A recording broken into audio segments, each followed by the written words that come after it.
What if the Republic nuked Geonosis at the beginning of the Clone Wars? Yep, you read the title right. So nuclear weapons do exist in Star Wars. Now, nuclear weapons had been used in the expanded universe during the Old Republic and Imperial eras. However, in canon, a nuclear weapon was a device that caused widespread destruction and left behind large concentrations of radiation, where Brendel Hux hypothesized that a nuclear weapon's detonation could have been responsible for the poisoning of the dead lands on Parnassos, although he was unsure whether the detonation had been a result of deliberate usage or a factory incident for a nuclear weapon production. In 3963 BBY, in the expanded universe, after Mandalorian Neo-Crusaders invaded the Republic space and initiated the Mandalorian Wars, the Mandalorians procured a supply of nuclear missiles. During the Battle of Sirocco, a Mandalorian bombardment would devastate the planet's surface and be used in space combat. Nuclear weapons were also used during the Battle of Jebel by Cassius Fett to completely wipe out a plague that had spread to many of the Mandalorians there. This led to a sudden and severe melting of the ice that covered the planet. Fast forwarding to 33 BBY, Palpatine orchestrated the execution of a complex plot involving the acquirement of a prescribed nuclear weapon to assassinate his master, Darth Plagueis. To accomplish this, he covertly solicited, then manipulated, the services of some of the galaxy's most feared crime lords and organizations, which included the Black Sun.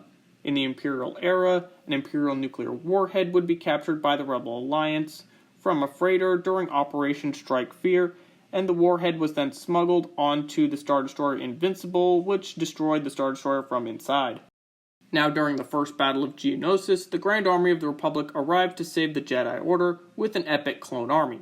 However, despite the fact that Palpatine had dealt with nuclear weapons before Geonosis, and that his empire would use nukes after the war, the Clone Wars would not see the use of any nuclear warheads. But what if the Republic would in fact use nuclear weapons and started with the nuking of Geonosis? Say the clones arrive to extract the Jedi and evacuate them to Acclamator-class Star Destroyers in the skies, and just absolutely nuke the crap out of Geonosis. Now, this would actually be a lot better strategy for the Republic, because when you think about it, what was the point of fighting the ground battle of Geonosis?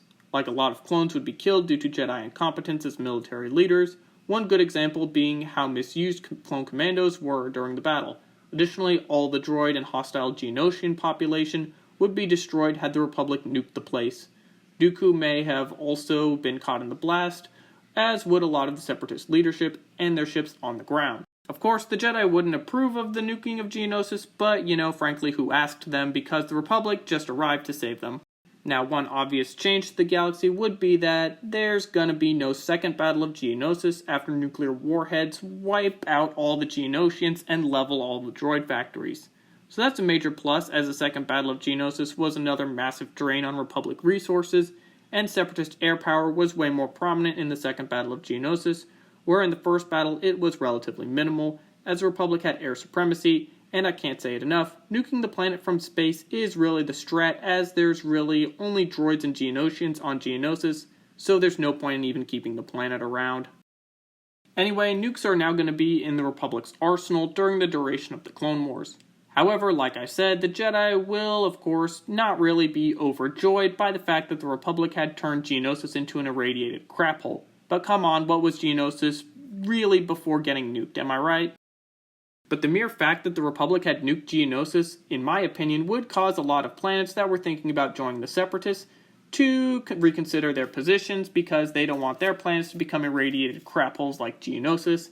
Also, the Republic is showing that it has resolve, and of course, nuclear warheads in their arsenal. But don't be thinking that just because the Republic nuked Geonosis at the start of the Clone Wars, that they're just gonna drop atomic weapons willy-nilly on planets just because they're Separatists. That's not really how this is gonna work. I believe the Republic would limit the use of nuclear weapons on planets to being only those which fit similar conditions to Geonosis. But overall, with less planets joining the Separatist cause, and the Separatist will to fight being sharply declined due to the fact that a few other instances with nuclear weapons being used will probably occur during the Clone Wars, I think that the war will last a year less than before. Again, that's assuming that Dooku and most of the Separatist leadership weren't completely wiped out at Geonosis, just to keep things kind of on track. If that actually did happen, where all that leadership was destroyed, the Clone Wars could probably only last a few months, if that. not going down that rabbit hole of how much things would change if the Clone Wars were only a few months long, kind of just keeping things on track here. Assuming that Order 66 does happen, kind of the same as it did, with just 1 year less of the Clone Wars, the one major change is that there will be no pacification of Geonosis, as of course all the bugs got just wiped out by nukes. Instead, the Empire would have to pour even more resources into building the Death Star, as they wouldn't have a bunch of Geonosians to rely on. However, the Empire will have a lot of nukes in their arsenal now that they had used it during the Clone Wars, and I'm pretty sure Papa Palps would figure out ways to normalize it against separatist holdouts or rebel groups. This is all just my opinion. What do you think would have happened had the Republic nuked Geonosis? Write in the comments and thank you for watching.